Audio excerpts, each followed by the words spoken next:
ससुराल में मेरे पहले कुछ दिन बड़े ही अजीब थे। जब मुझे यहाँ आए हुए 4 दिन हो गए, तब तक मैं अपने पति की रात्रि की आदतों से पूरी तरह से वाकिफ हो चुकी थी।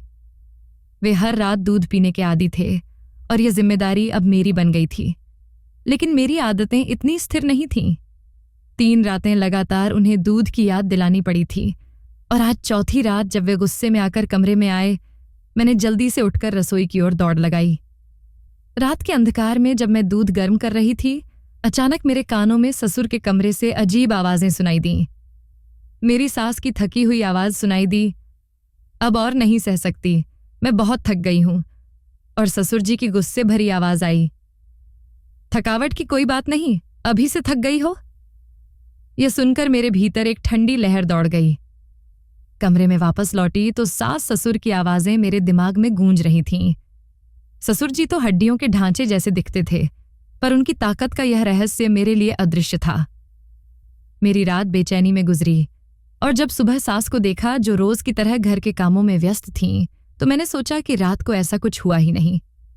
दिन बीत गया, लेकिन शाम होते ही ससुर जी ने सास को फिर से कमरे में बुलाया। संयोगवश मैं दरवाजे के पास से गुजरी और वही अजीब आवाजें फिर से सुनाई दीं। सास की थकी हुई आवाज और ससुर जी की गुस्से वाली आवाज। अब मैं पूरी तरह से उलझन में थी। मेरे ससुर ऐसी कौन सी चीज का इस्तेमाल करते हैं जो उन्हें इतना ताकतवर बना देती है? रात को जब मेरे पति जल्दी सो गए, मैंने अकेले ससुराल के रहस्यों की गहराई में जाने की ठानी। क्या मेरे पति भी ससुर की तरह हो सकते थे? वह तो जल्दी थक जाते थे और मैं अपने ख्यालों में खोई रहती थी। मेरा दिल मचल रहा था कि मैं उनके कमरे में जाकर देखूं कि आखिर ऐसा क्या होता है जो उनकी ताकत का रहस्य है। कुछ दिनों बाद जब मेरे पति को शहर से बाहर जाना पड़ा, तो मुझे लगा कि यह सही समय है ससुराल के रहस्यों को जानने का। रात होते ही मैंने चुपके से सास ससुर के कमरे के पास पहुंचकर खिड़की से अंदर झांकने की कोशिश की। आवाजें अब भी सुनाई दे रही थीं, वही पुरानी बातें, अब और नहीं, बस करो। लेकिन इस बार मैं खिड़की से कुछ भी देख नहीं पा रही थी। रात लंबी हो चुकी थी और मैं सोच रही थी कि आखिर कमरे के अंदर क्या हो रहा है। दूसरी रात जब सास ससुर लाउंज में टहलने निकले, मैंने उनके कमरे में जाकर छुपने का फैसला किया। मैं एक ऐसी जगह पर छुपी थी जहां से मैं सब देख सकती थी, लेकिन कोई मुझे नहीं देख सकता था। सास ससुर कमरे में दाखिल हुए और मेरे दिल की धड़कन तेज हो गई। मुझे जानने की इच्छा थी कि उनका रहस्य क्या है। कुछ देर बाद वे दोनों बातें करने लगे। अचानक मेरी सास थकावट से कहने लगी, मैं और नहीं सह सकती। और ससुर जी बोले, थोड़ा और सहो, फिर मैं छोड़ दूंगा। मेरी सास थक कर बैठ गईं, लेकिन ससुर जी ने उन्हें रोकने की कोशिश नहीं की। रात की घटनाओं से मैं कांप उठी। बिस्तर पर लेटते हुए नींद मुझसे कोसों दूर थी।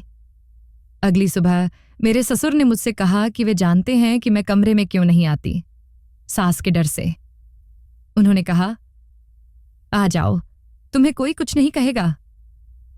मैं उनकी बातों से सुकून महसूस करने लगी और उनके कमरे में वापस चली गई। इस बार सास जल्दी थक गईं और ससुर जी ने मुझे अपने पास बुला लिया। मैंने उनके रहस्य में शामिल हो चुकी थी। यह रात मेरे लिए एक रहस्य उद्घाटन थी। जैसे ही मैं अपने बिस्तर पर आई, मेरा शरीर थकान से चूर था, लेकिन मन में हलचल हो रही थी। मुझे समझ नहीं आ रहा था कि ससुराल में आखिर क्या हो रहा है। मेरे दिमाग में बार बार वही बातें गूंज रही थीं। मेरी सास की हाँफती आवाजें, मेरे ससुर का गुस्सा और अजीबोगरीब बातें जो मैंने सुनी थीं। रात गहरी हो रही थी, लेकिन मेरी आंखों से नींद कोसों दूर थी। जैसे ही मैं आंखें बंद करती, उन अजीब घटनाओं की यादें ताज़ा हो जातीं। मन में सवाल उठ रहे थे कि आखिर मेरे ससुर इस उम्र में इतनी ताकत कहाँ से लाते हैं और मेरी सास इतनी जल्दी क्यों थक जाती है। उनके बीच यह सिलसिला क्या था जो बार बार दोहराया जा रहा था। मेरे पति की थकी हुई हालत और उनका जल्दी सो जाना भी मुझे बेचैन कर रहा था। मैं सोचने लगी कि अगर मेरे पति भी मेरे ससुर जैसे होते तो शायद मेरी जिंदगी कुछ और होती। मैं इसी सोच में डूबी थी कि तभी अचानक दरवाजे पर एक आहट हुई। मैंने हल्के हाथों से दरवाजा खोला, लेकिन कोई नजर नहीं आया। ऐसा लग रहा था जैसे कोई छाया तेजी से चली गई हो। मेरा दिल तेजी से धड़कने लगा। क्या यह सब मेरी सास का किया धरा था? या फिर कोई और भी इस रहस्य का हिस्सा था। मैंने दरवाजा बंद किया और बिस्तर पर लेटने की कोशिश की, लेकिन अब मेरे मन में डर और बेचैनी की लहरें उठ रही थीं। सास के चेहरे पर दिन के वक्त की मासूमियत और रात के समय का रहस्यमय व्यवहार, दोनों को जोड़ पाना मेरे लिए मुश्किल हो रहा था।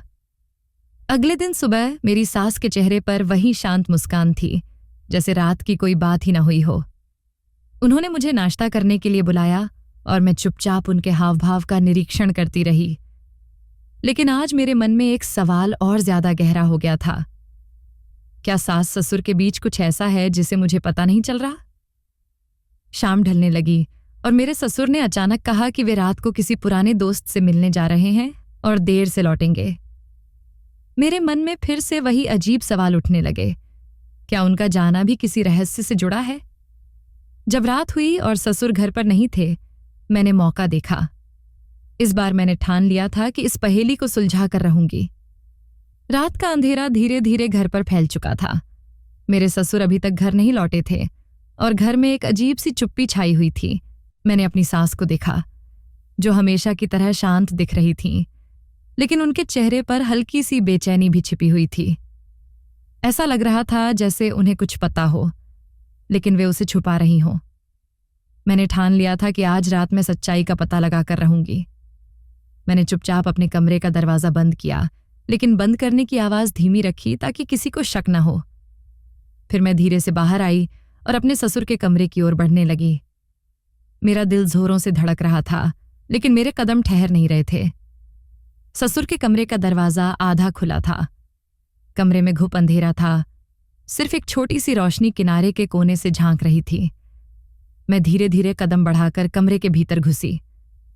जैसे ही मैं अंदर पहुंची, मुझे कमरे के कोने में एक पुरानी सी अलमारी नजर आई, जिसकी दरवाजे की दरार से एक हल्की सी चमक बाहर निकल रही थी। मेरे हाथ कांप रहे थे, लेकिन मैंने हिम्मत जुटाकर अलमारी का दरवाजा खोला। अंदर एक पुराना संदूक रखा हुआ था, जो देखने में बहुत ही प्राचीन और खास लग रहा था। मैंने संदूक को छूकर देखा। उसकी सतह ठंडी और भारी थी। मेरे दिल में यह सवाल उठने लगा कि इस संदूक में आखिर क्या छिपा हो सकता है। मैंने धीरे धीरे संदूक का ढक्कन उठाया और मेरे सामने जो दिखाई दिया, उसे देखकर मेरे होश उड़ गए। संदूक के अंदर कुछ पुराने दस्तावेज थे, जो शायद सालों से नहीं देखे गए थे। उन पर धूल की मोटी परत जम चुकी थी। लेकिन सबसे चौंकाने वाली चीज थी सोने के सिक्के, जो चमक रहे थे जैसे कि वे अभी अभी निकाले गए हों। सिक्कों के साथ कुछ अजीब नक्शे और पुराने कागजात भी थे, जिन पर कोई पुरानी भाषा लिखी हुई थी। मेरा दिमाग घूमने लगा। ये सब क्या था? क्या मेरे ससुर के पास सोने का कोई गुप्त खजाना था? और अगर हां, तो यह खजाना कहां से आया था और क्यों छिपाया गया था? मैंने कागजों को ध्यान से पढ़ने की कोशिश की, लेकिन उनकी भाषा को समझना मुश्किल था। तभी मुझे एक नक्शा दिखा, जिस पर कुछ निशान और निर्देश लिखे हुए थे। नक्शा किसी पहाड़ी इलाके का था और कुछ स्थानों पर गोल निशान लगाए गए थे। मेरे मन में हजारों सवाल उठने लगे। क्या यह वही सोना था जिसकी बात मैंने सुनी थी? और क्या मेरे ससुर इस खजाने के बारे में जानते थे? तभी पीछे से मुझे किसी के कदमों की आहट सुनाई दी। मैंने जल्दी से संदूक को बंद किया और अलमारी के पीछे छिपने की कोशिश की। दरवाजा धीरे से खुला और मैंने देखा कि मेरे ससुर अंदर आ चुके थे। उनके चेहरे पर एक अजीब सी मुस्कान थी, जैसे उन्हें पहले से ही पता हो कि मैं यहां हूं। उन्होंने धीमी आवाज में कहा, तुमने जान लिया, लेकिन क्या तुम इसके अंजाम के लिए तैयार हो? उनकी आवाज में छिपा खतरा मेरे शरीर में सिहरन पैदा कर रहा था। अब मैं इस रहस्य के और भी गहरे हिस्से में जा चुकी थी, जहां से वापस लौटना शायद आसान ना हो। ससुर की बातों ने मेरे दिल की धड़कन तेज कर दी। मैंने तेजी से सोचा कि इस स्थिति से कैसे निपट सकती हूं। ससुर जी की मुस्कान ने मुझे ऐसा महसूस कराया कि वे मेरे अगले कदम को पहले से ही जान रहे हैं। क्या वे मुझे डराने के लिए ऐसा कह रहे थे, या फिर उनका इरादा कुछ और था? मेरे दिमाग में हजारों सवाल उठ रहे थे। मैंने खुद को संयमित किया और धीरे से अलमारी के पीछे से बाहर आई। ससुर जी कमरे में दाखिल हो चुके थे और मैं छिपे हुए संदूक के बारे में सोचते हुए उनके अगले कदम का इंतजार करने लगी। ससुर जी ने कमरे में आकर लाइट जलाई और मेरी ओर एक गहरी निगाह डाली। उनका चेहरा गंभीर था, लेकिन उनके चेहरे पर उस रहस्यमय मुस्कान की हल्की छाया बनी हुई थी। उन्होंने धीरे से कहा, तुमने कुछ ऐसा देखा है जिसे शायद तुम समझ नहीं पाई। मैंने हिम्मत जुटाते हुए पूछा, क्या आप मुझसे सच सच बताएंगे कि यह सब क्या है? ससुर जी ने एक गहरी सांस ली और एक पुरानी कुर्सी पर बैठ गए। उन्होंने संकेत किया कि मैं भी बैठूं। देखो, उन्होंने कहा, यह खजाना कोई साधारण चीज नहीं है। यह हमारे परिवार का एक गहरा रहस्य है। उनकी बातों में एक गहराई थी जो मुझे समझ नहीं आ रही थी। खजाना? मैंने चौंकते हुए पूछा। यह सोने का खजाना है, लेकिन इसकी कीमत सिर्फ पैसों में नहीं है। यह हमारे परिवार के एक पुराने रिवाज से जुड़ा है। ससुर जी ने एक पुराना दस्तावेज मेरी ओर बढ़ाया, जिसमें एक पुरानी भाषा में लिखा गया था। उन्होंने कहा, यह दस्तावेज उस समय का है जब हमारे पूर्वज ने यह खजाना छिपाया था। यह खजाना केवल हमारे परिवार के लिए है और इसे किसी बाहरी व्यक्ति के हाथ नहीं लगना चाहिए। मैंने दस्तावेज को ध्यान से देखा। उसमें कुछ अजीब से चिन्ह और संकेत थे जो किसी प्रकार की पहेली को दर्शाते थे। मैंने ससुर जी से पूछा, क्या यह खजाना सिर्फ सोने का है या इसमें कुछ और भी है? ससुर जी की आंखों में एक चमक थी। यह खजाना हमारे पूर्वजों के ज्ञान और ताकत का प्रतीक है। इसमें कुछ वस्तुएं और दस्तावेज हैं जो हमारे परिवार की शक्ति और परंपरा से जुड़े हैं। मैंने सोचा कि ससुर जी की बातों में कुछ गहराई है और यह सिर्फ सोने का खजाना नहीं हो सकता। क्या आप मुझे बताना चाहेंगे कि इस खजाने का क्या उपयोग है? ससुर जी ने एक गहरी सांस ली और कहा, हमारे परिवार में एक पारंपरिक अनुष्ठान है जिसमें इस खजाने का उपयोग होता है। यह अनुष्ठान केवल एक विशेष समय पर होता है और इसका उद्देश्य परिवार की सुरक्षा और समृद्धि को सुनिश्चित करना होता है। ससुर जी की बातें सुनकर मुझे एहसास हुआ कि इस रहस्य के पीछे केवल धन का मामला नहीं है, बल्कि यह एक पुरानी परंपरा और परिवार की सुरक्षा से भी जुड़ा है। लेकिन मुझे यह भी समझना था कि क्यों मेरी सास इतनी जल्दी थक जाती हैं और रात को क्या होता है। ससुर जी ने मुझे संकेत किया कि मैं उनकी बातों को गहराई से समझूं और परिवार के इस रहस्य का सम्मान करूं। हमारी परंपरा को समझना और उसका पालन करना तुम्हारे लिए महत्वपूर्ण है। यह खजाना सिर्फ पैसे नहीं, बल्कि हमारे परिवार की पहचान और ताकत का हिस्सा है। मैंने महसूस किया कि अब मेरे पास इस रहस्य को समझने और सही तरीके से प्रतिक्रिया देने का एक नया दृष्टिकोण है। ससुर जी की बातों ने मुझे एक नई दिशा दिखाई और मैंने ठान लिया कि मैं इस रहस्य को समझकर परिवार की परंपरा का सम्मान करूंगी।